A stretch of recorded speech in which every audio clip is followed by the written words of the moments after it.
Hi everyone, and welcome back to my show. I'm Anja Braun, and this is English Breakfast. Today we've got a very special episode with a special guest, someone very near and dear to my family. We are going to be talking about the mental health of mental health professionals with our resident mental health professional, Aunt Karen! Yay! Before we get started, let's see the tea of the week. What's the tea of the week? The tea of the week this week is that it's my birthday! I literally have no other announcements because world stop. Carry on. Back to the show. Aunt Karen, welcome. Thank you. Thanks for being here. Thanks for having me. What is your official job title? I am a psychotherapist and a mental health provider in private practice, and my degree is a master's in social work, and I'm a licensed clinical social worker. Okay, what is the difference between social work and therapy? Well, there are clinical social work programs that you can go into and do therapy with those. There are also programs where you can get your social work degree, your master's, and work in public policy.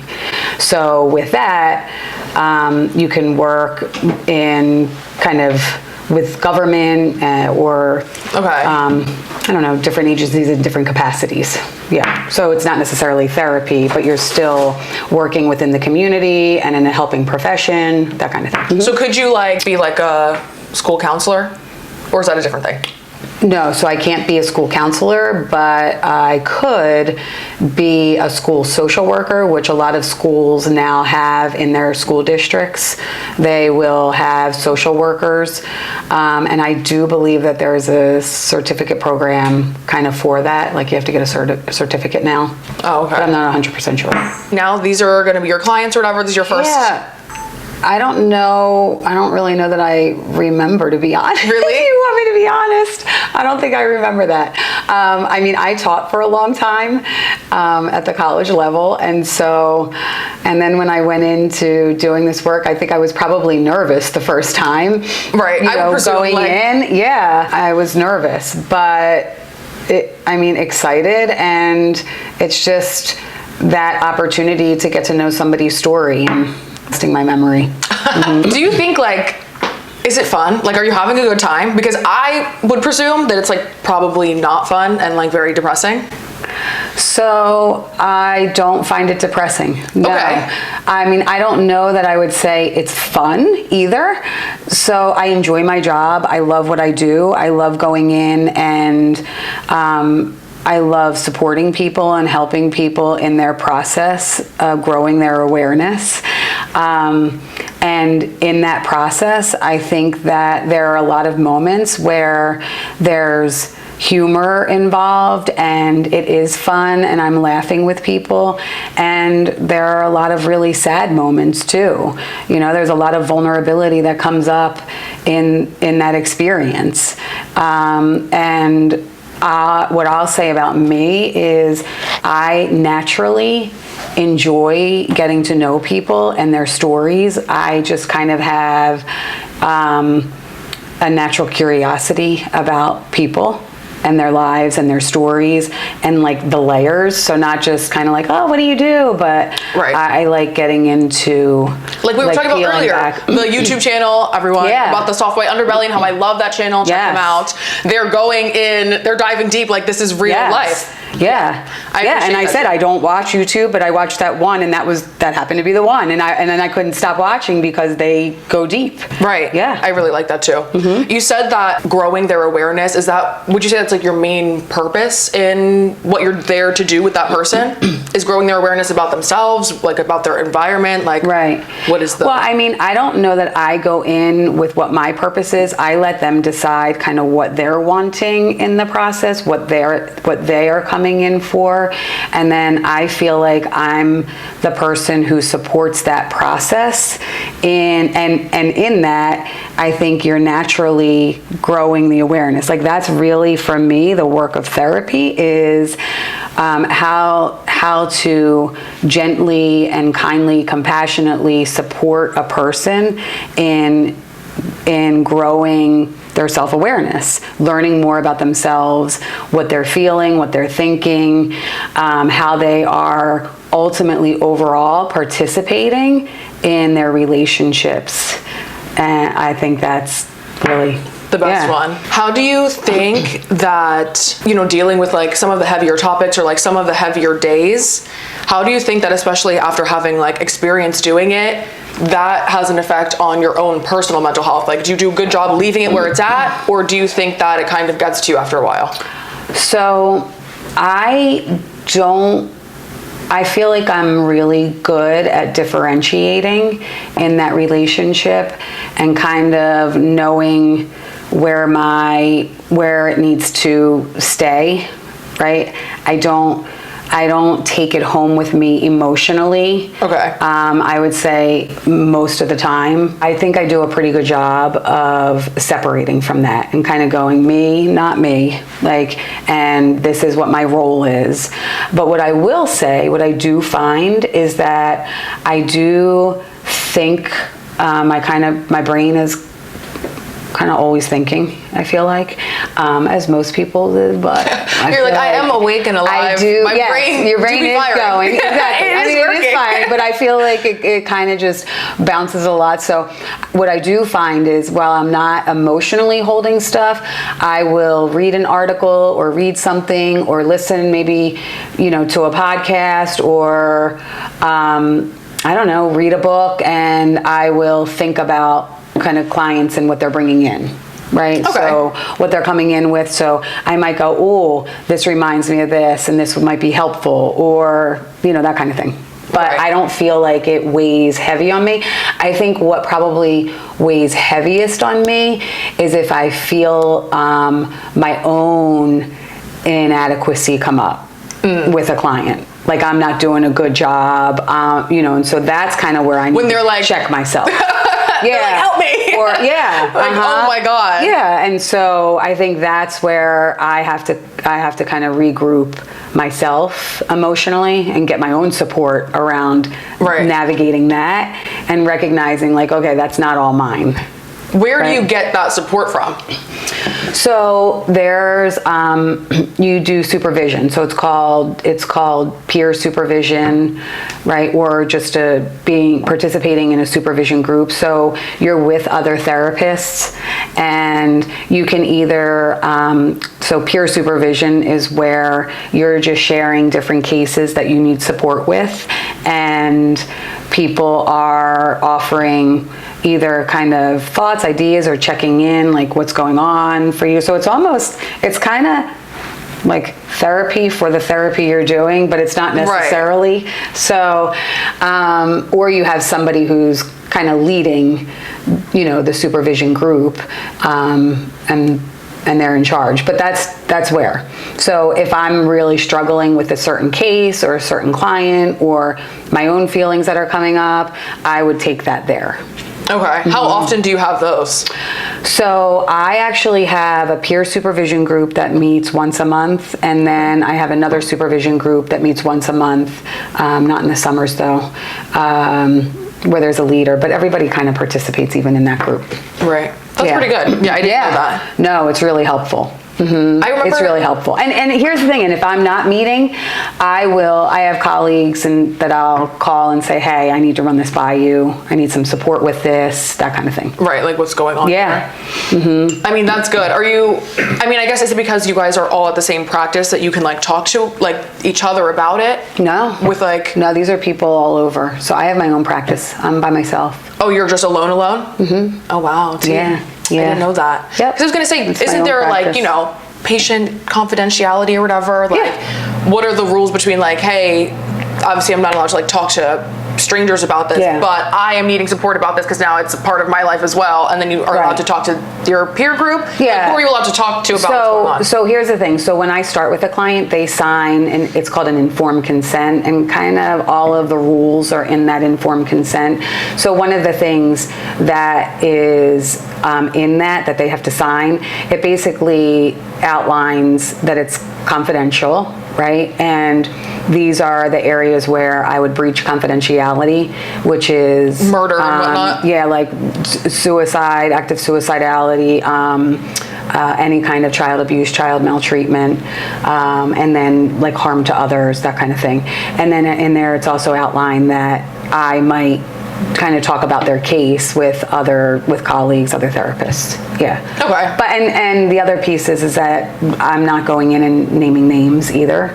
Right. You're like, Jim, let me tell you. Right, yeah. Jim came in again with the dip. Right. So what would you say, because I know nothing about it, to someone who wants to, maybe they're in college, they want to have their own private practice, what were like the steps that have gotten you to be able to do that? I mean, I think I'm probably a little bit less traditional in how I did it because I taught at a college for 10 years and then I went right into private practice. A lot of people transition from working in like an agency or a group practice, that kind of thing.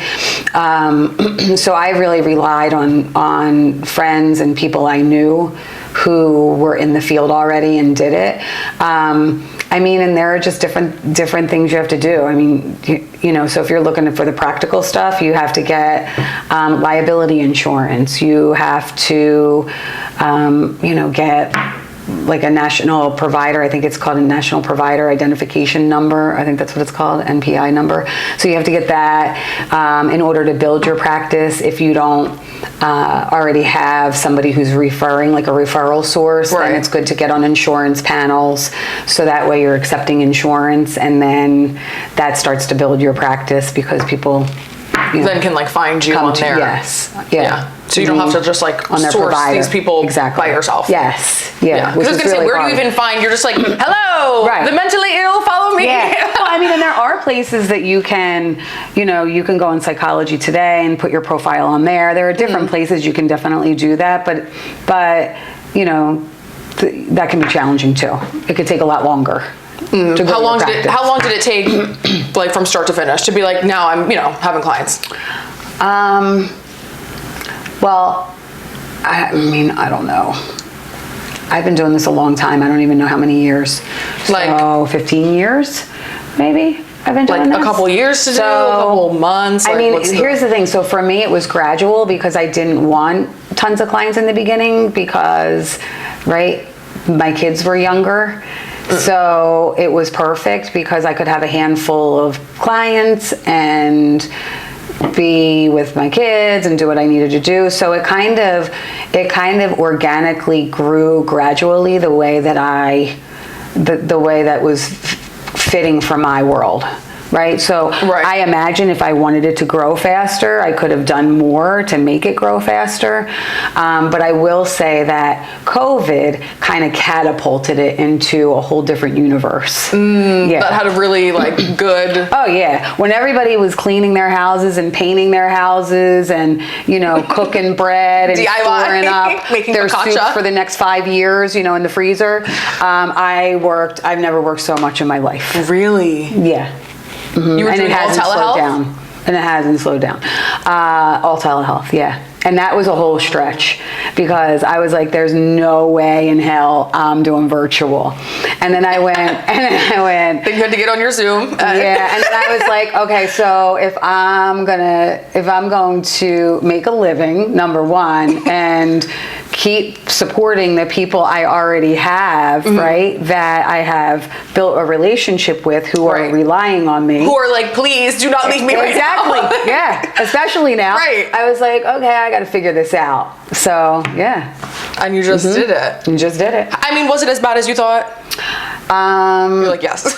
No, I would say no. It wasn't as bad as I thought it was going to be. I think it's just getting comfortable. You know, it was me doing what I encourage my clients to do, which is moving into a space that's really uncomfortable and reminding myself that it's going to be okay and that I have to exercise that muscle, and once I get familiar with it, it's going to be more comfortable. Yeah, for sure. Yeah. And obviously, ultimately, not only more comfortable, but better. Like, it worked out great. Well, yeah, and it is better because now it just has provided an option to do some virtual work or to move to doing virtual sessions when needed or if needed that I would have never even contemplated before. Never. Nope. There's no way I would have ever considered Really? it. Why No. is that? Just because you felt like it wasn't real or what? No, I just think just the discomfort of being on the screen. Oh. Yeah. I think that was all new. That's not my jam. I see. Yeah, that's not my thing. And I had a lot of clients who weren't comfortable with it either. But then would get to the point where they're like, okay, yeah, I'll meet. I can't take it anymore. We've got to do something. Yeah. Because it's not like the pandemic lasted for 2 weeks. You're like, okay, yeah, I'll skip this week. No, it was a long time. I'll skip this week. Now it's like 2 years later, you're like, It was a long time of just virtual. And then getting people to come back into the office was, for some, I had to encourage, to come back and That's a lot. When you were deciding to, get your degrees in social work and whatnot, and I'm assuming you had the idea that you wanted to, either in social work or in therapy, have this relationship with people where you help them with their mental health professionally. What do you think made you want to do that? Because I feel like a lot of people, I feel like it's a pretty popular degree right now. Lots of people are doing it. Yeah. Interesting. Okay. And which makes sense to me, but I feel like we have a little bit of a mental health crisis going on and a lot of attention to mental health right now. Yeah, it's super popular for everyone to talk about. So what made you want to do it? I have 7 siblings. I'm the youngest of 8, and growing up, I remember watching what was going on around me and just kind of with an inquisitive eye and probably a little bit of a judgmental eye, what is this? And this doesn't seem right, and this definitely isn't what's going on the Brady Bunch. This isn't what's happening. So I'm noticing some discrepancies. There were a lot of discrepancies, and I was like, how is this, does something ain't right, right? So I kind of had that awareness from a really young age, and it was almost like I was witnessing, I remember being a kid, almost like I was kind of witnessing in my brain that it wasn't this. And by the way, I don't want to sit here and make it sound like, things were unraveling, in my family, but, there were a lot of kind of unhealthy family dynamics and family, systems that were pretty dysfunctional. And I remember kind of feeling that and having awareness of that from a really young age. And then, but not in a way, obviously because I was a kid, right? Not in a way where I was able to, kind of do my thing and let that go. I mean, right? I became very much, a participant unconsciously in this family system, right, in order to survive, but always with awareness that this doesn't feel right. This isn't it didn't feel kind of aligned with me, and not, let me be clear, not saying that I was better than, or, in any way, shape, or form. I just knew that it didn't feel like it was aligned, and it was congruent. Right. Yeah. So I just always had that kind of feeling and awareness. Yeah. And then having to sort out for myself in my own development and growth, having to sort out for myself, what was this, and what was my participation, and how did I get hooked into this? What was my part, and what am I still carrying out? And so then I just got really a lot more curious at how do I peel these layers back of, all of my life, and what that was and who I am. How and why and... Yeah, and so I think I just went on this journey, and I think really the turning point, honestly, for me was once I left my teaching job at the college, I went to a certificate program at Gestalt Therapy Institute of Philadelphia. It's called GTIP, and it was a 3-year certification program, which is, it's like a modality of therapy, but in that process, like, I just learned a lot, just grew my awareness in a really, really pretty profound way, and really got connected in with kind of what this stuff was from my childhood. What am I carrying out now in my own family and in my own relationship with my husband and my kids, and how do I want to be? Right in the world. What is actually aligned. Yeah, exactly. And how do I want to be, and how can I kind of cleanse and move some of that stuff away and figure out how do I want to be in the world and in my relationships. And sometimes that can be a lot. So when you're talking about clients, like my interactions with them, that feels like less I carry out than seeing and knowing probably more intimate relationships that I have. I was just going to say, how do you prevent yourself from just psychoanalyzing everyone in your own personal life? I don't know that I ever, well, that's not fair either. So, I mean, I think I always have a little bit of that awareness, right? Because it's just part of who I am, right? It's just part of who I am. And I think even before, it's always been kind of part of who I am. It's just been strengthened with experience and education. You have actual language to put behind it? Yeah. So, I don't know. I think I just go, I find what feels good, who feels good for me, because we all have our shit. Everybody has their shit. I have my shit. Right. Like, you know, we all have it. We all have our stuff that we need to comb through and untangle. And even all the work that I've done, I still have stuff to comb through and untangle. Because you are still like, living I haven't reached like self-actualization. You're not in enlightenment? Yeah, no. I'm not Gandhi. I'm not Mother Teresa. You know what I mean? So I'm still here. Yep, I'm still working through my stuff. And I think I just recognize that. Like, if you are somebody that I feel more aligned to, we're connected, we vibe, we're good, then I go, okay. You know, if your dysfunction and unhealthy is so big, I'm not going to align with you probably anyway. Right. Do you know what? You're like, I can probably see that without the degree. Right. Yes. I don't really Exactly. So it's really just about figuring out who are the people that I vibe with, I connect with, who I feel safe with. Yeah. And who how much I value. space you're willing to give for that other person's baggage. Or exactly. Yeah. And we all need that, right? Yeah. Because we all have it. Right. Yeah, so we all, and that's what I joke with people and I'm like, yeah, I got my stuff. I know. And I know, I'm sure you're talking about me. I'm sure. It's okay. Go ahead. Yes. Yeah, because what else are you going to do? Like, yeah, exactly. That is what it is. Okay, now that we're talking about the mental health, just as a topic being so popular, how do you think that has been beneficial for people overall in society, or maybe not? I don't know.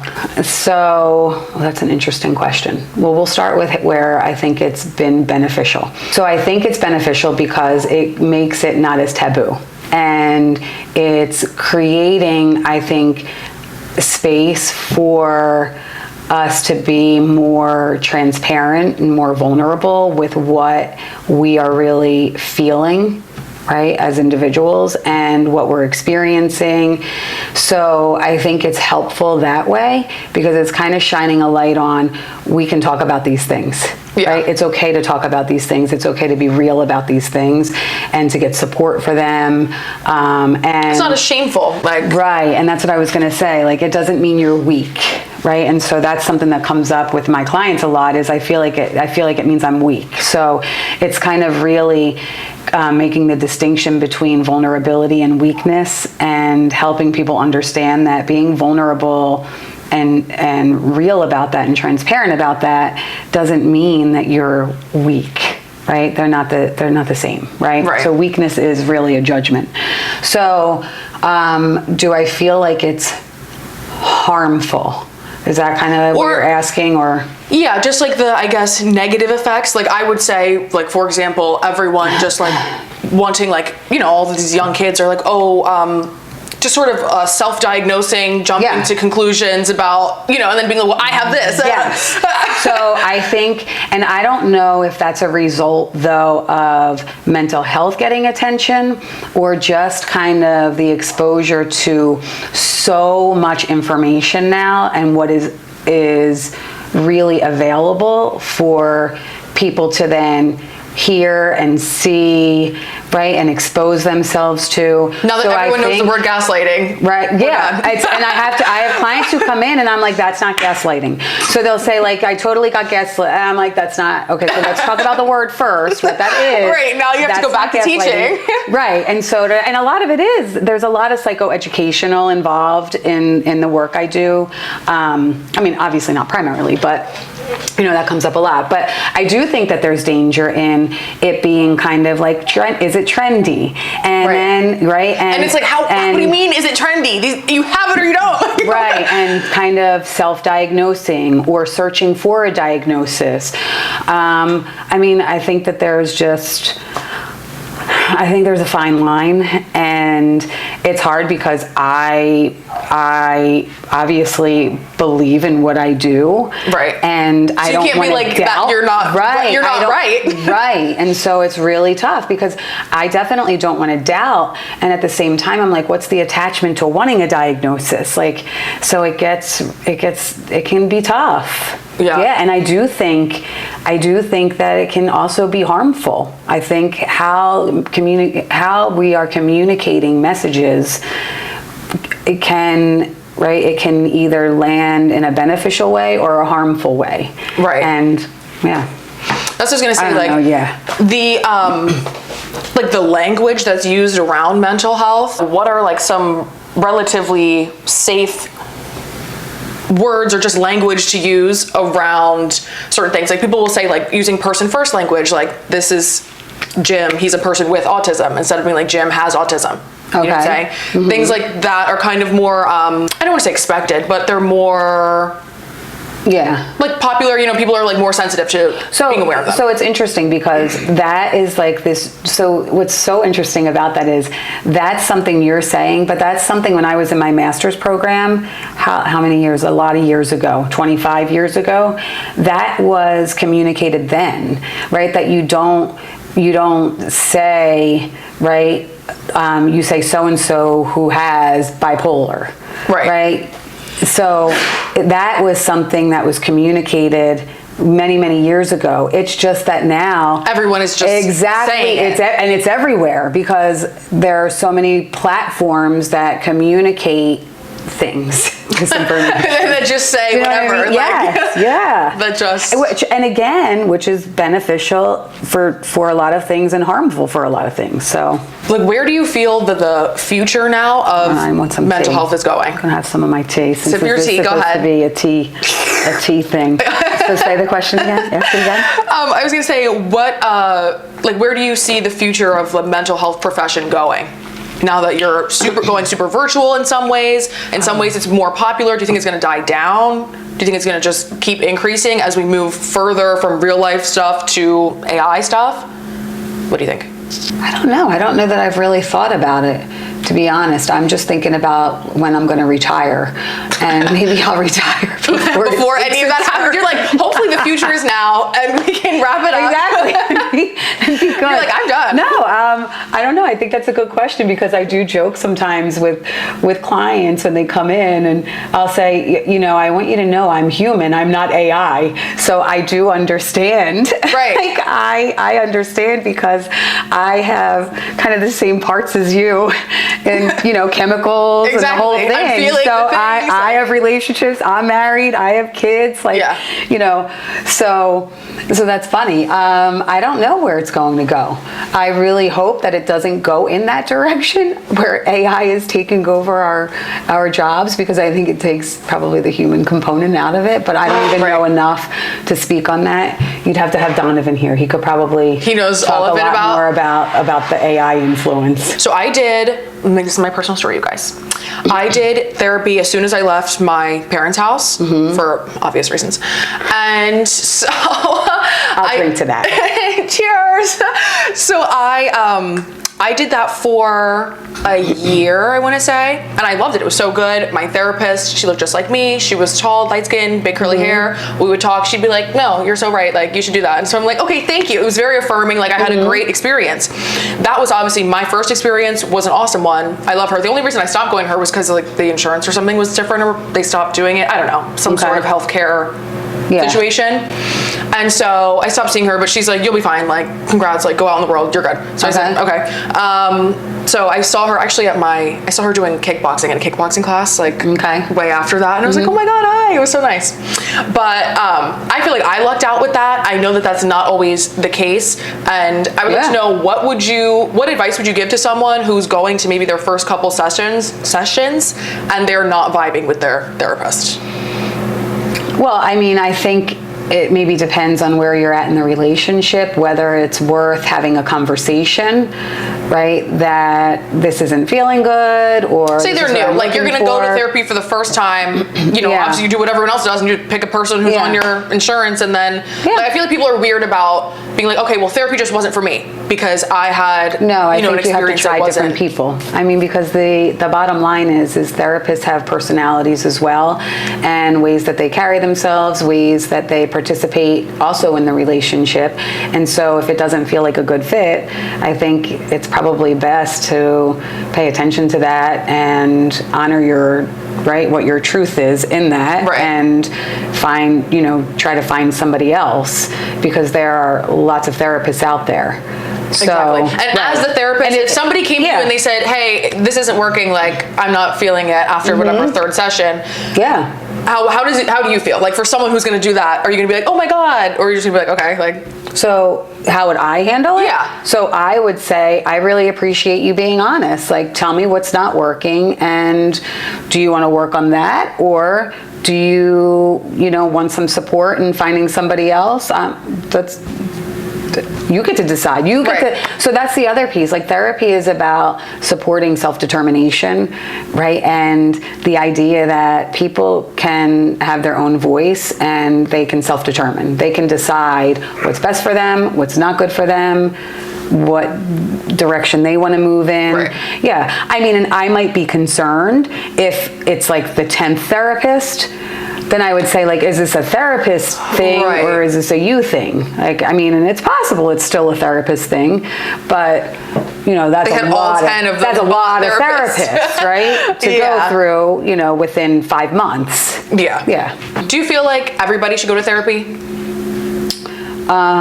So that feels like a drastic statement. What I do think is that there can be value in therapy for everybody in some capacity. It's hard work. Going to therapy it's emotional work. Yeah. As we're getting here to the end, I like to give my guests an opportunity to ask me one question called Ask Anja. It could be about this topic. It could be about literally anything you want. Take your time, think of a question, and then you get to ask me. I don't really like this. So what was going on for you in your relationships with your parents that kind of was the catalyst for you to go into therapy? Well, I'm like so glad you asked. I'm like, everyone please gather around. Yeah. So see, that is a better question than what's your favorite color. Yeah, for sure. Well, I was hoping So the thing is, I feel similarly to having that level of awareness of just like my environment. Generally how people are interacting with each other, how they're interacting with me, and especially I mean, for everyone's background, my first sister was born when I was 9, so I was an only child for a long time. I've got memories, you know what I'm saying? So it's just me and like just viewing all of these adults and being like, why is everybody so weird? And you know, like it's just like weird, like what's like, She's not lying. why is everybody so weird? I feel like I'm normal. Like I feel like at the very least, I've got like a baseline of like resilience, of stability, like a very grounded personality. And I felt that I did not see that in other people, in my parents and whatever. Everything felt very like, you know, very loosey-goose. There's no structure. Yeah, no structure, no just like sense of stability in themselves, and like not even within each other or with me. I could just see in someone or, you know, in anyone that like you maybe don't have the tools yourself to be who you are, let alone to have the relationship that you need to have with me. And so I thought that it was extremely important. I thought it was extremely important because... So you were like, in some ways, like figuring out who you were on your own a little bit. Yeah, for sure, which I think was extremely helpful to like but I also just how it happened to be like really did thrive in the environment of like getting to be by myself very often and like just like sitting thinking, you know, imagining like all kinds of stuff, but also being very social, you know, having both of those skills I feel very much helped. But so my main reason for going to therapy period was because I'm looking at everything that's been presented, right, in my family dynamic, and I'm noticing the patterns. And I am noticing that one of the biggest patterns generationally is kind of just like the continual moving without any sort of reflection. Or if we do have some sort of reflection, the ability to bring that into the future of where we're moving to. Immediately, that was the first thing that I did. I was like, I have to. So that's why I did it. Thank you so much to our special guest today, and Karen. Yay! Thank you for being here. Thank you for coming. You're welcome. It was a great episode. I hope that you guys enjoyed it just as much as I did. I hope that you learned something that you can apply to your own life. So make sure that you're following me everywhere. Have a great day. Have a great life. Do what it is that you do, and follow me for more. Bye. Right. Is that recorded? Yeah. That's gonna make me cry.